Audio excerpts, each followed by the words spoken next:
the purpose of avatar.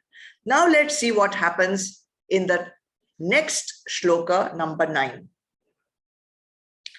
Janma karma cha me divyam evam yo vetti tatvata tyaktva deham punarjanma naiti mameti sorjuna.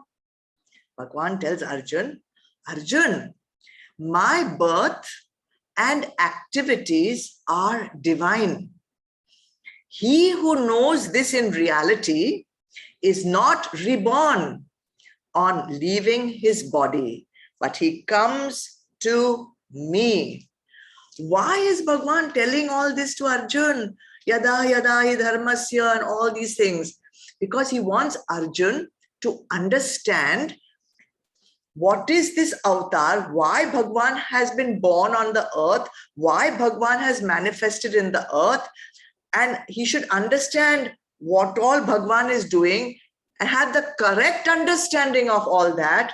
And if he has the correct understanding of all that, he wishes for Arjun, who is his sakha, special friend, who is his bhakt, his devotee. He's waiting for Arjun, his sakha and bhakt, to not come back again and again and again and again in this world cycle of life and death, but he wants him to come to me, Bhagwan. He wants him to merge with Bhagwan. He's waiting for his sakha.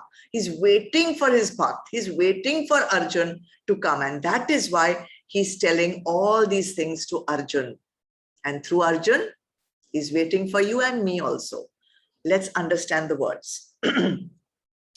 Yo, he who, evam, thus, means what has been described, what I have just told you. Veti, knows, he who knows what I have just said.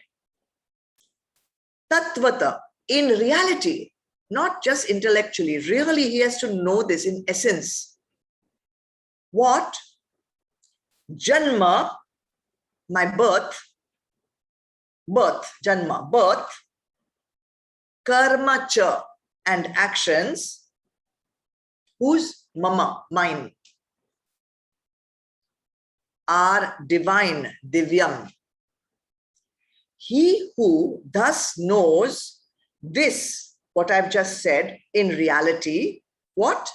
That the birth and actions of mine are actually divine, then what will happen?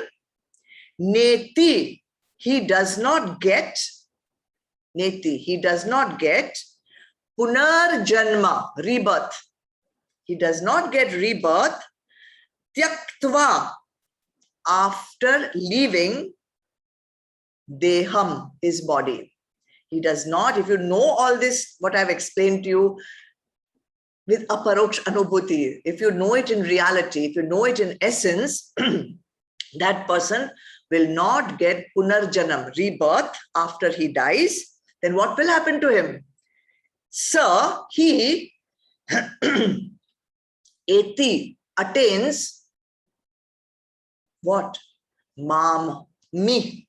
He attains me. Means what? He gets liberated. Moksha. Okay. So this shloka tells us the outcome, the result of really understanding and knowing as your own experience about Bhagwan's birth and activities. So what is there to understand? Okay, I understood. Janma and karma, they are divyam, divine. What is there to understand? Let's see. First and foremost, Bhagwan has already described, I think it was in shloka number 6, that he is birthless. He is immortal. Bhagwan says, I have never been born. I am eternal. I am immortal. I have never been born. And now he's saying, my birth, he's talking about Janma. If you know the secret of my birth. So when he says it like that, it means secret of my manifestation on earth. Okay. So Bhagwan has already told Arjun, I am unborn, Aja, remember? Verse 6. But here he's mentioning the birth not of him, but the birth of his body. Okay, there's a difference between birth of Atma, which had never been born because it never dies, it's eternal, but the body takes birth. To understand that the body is taking birth, not the Atma. And karma, Bhagwan's actions, he's saying he's going to protect the good, he's going to destroy the evil, he's going to establish dharma on earth, he's going to do all these actions. But we already said in the beginning that Bhagwan doesn't do any actions, right? He's Nishkriya, he doesn't do any actions. Then who's doing all these actions? The body is doing the actions. Bhagwan does absolutely nothing. And when Bhagwan does the actions are considered a karma. These actions do not incur any karma because he's not doing them with the thought of I am doing. He knows that the body is doing the actions. Okay. So Bhagwan's birth and Bhagwan's actions are divyam, divine. They are not of the earth. They are not the same as the birth and the actions of you and me, mortal beings. The way we see people being born, doing work, doing this, doing that, is not the same way that Bhagwan is born and Bhagwan does work, okay? Because in essence, Bhagwan Krishna is eternal. Verse number 6. Bhagwan Krishna is unborn, eternal, and he is the Lord. He is the Lord of all bhuta. So when we see Bhagwan doing any action, it is just the physical manifestation of the divine that is doing the action. It is a lila, okay? So if you know this, tattvataha, in essence, if you know this in essence, that Bhagwan simply appears to be born. Bhagwan simply appears to do work like all of us. But in reality, in essence, Bhagwan Krishna was neither born like a human, nor does he do any work like a human. We have to understand that and we have to know it. Then what will happen? Then when you die, when you leave the body, if you know all this in reality, you will never be reborn. Okay, now how does this work? How I understood, so now will I never be reborn? I understood, okay, I understood Bhagwan is never born, Bhagwan is not doing any work. How will it lead to my liberation? Okay, now I have to explain something logically to you.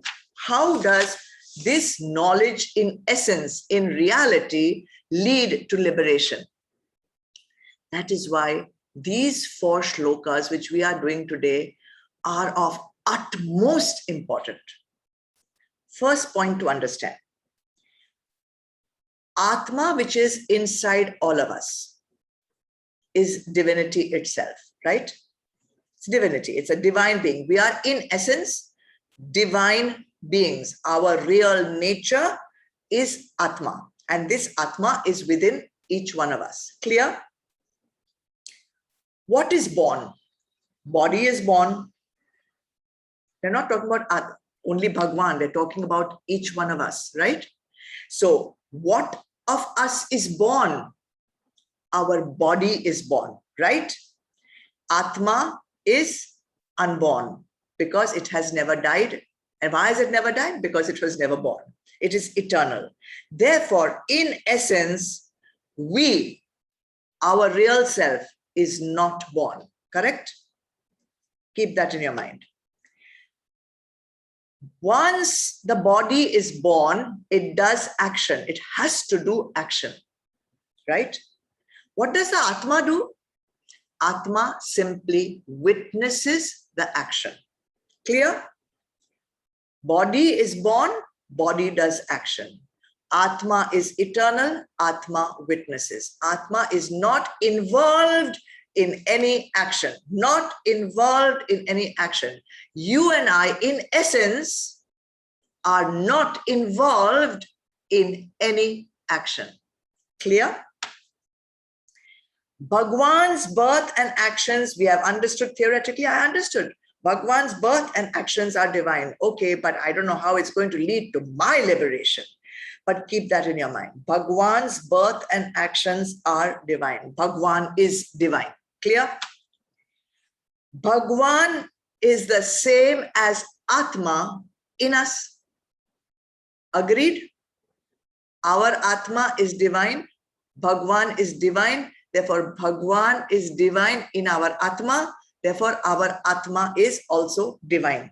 And Bhagwan is inside us. And who are we in essence? Who are we in essence? Atma, right? Therefore, we are also in essence Bhagwan, right? Are you getting the logic? If we identify this buddhi which we have, if we identify with Atma, then we also should be always in witnessing mode. If we are in witnessing mode, then we are clear we are not the ones who are doing the action. Body is doing the action. Now, while doing anything good,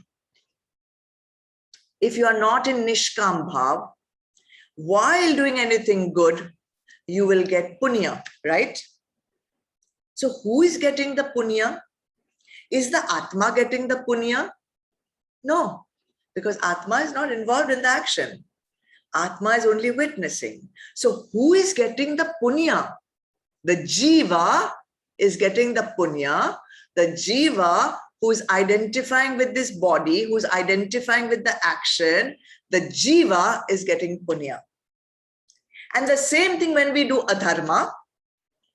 Who is doing the adharma? Not the Atma, because the Atma simply witnesses. If I think I am doing the adharma, then I will get pap. Who is the I who is going to get the pap? The Jiva, because the Jiva has identified with the action, not the Atma. Therefore, if we identify with Atma only as a witness, I will get no pap, no punya. And if I get no pap and no punya, then what happens? I get liberation. Therefore, I have been telling you for the last 12 years, practice witnessing. And therefore, Bhagwan is also saying the same thing. My birth and activities are divine. He who knows this in reality is not reborn on leaving his body. He comes to me, meaning Bhagwan, meaning liberation, meaning moksha. Okay? Clear? Now, I don't know whether I should go to the next shlok or I should leave you with this thought. Is there time for another shlok? Can we do it? I think we should do it. Will you? If those who cannot wait can log off. But I think after telling you how you can be liberated, I need to tell you the method. I can't leave you with this. I have to tell you the method. And the method is in the next shlok. Come on, let's do it.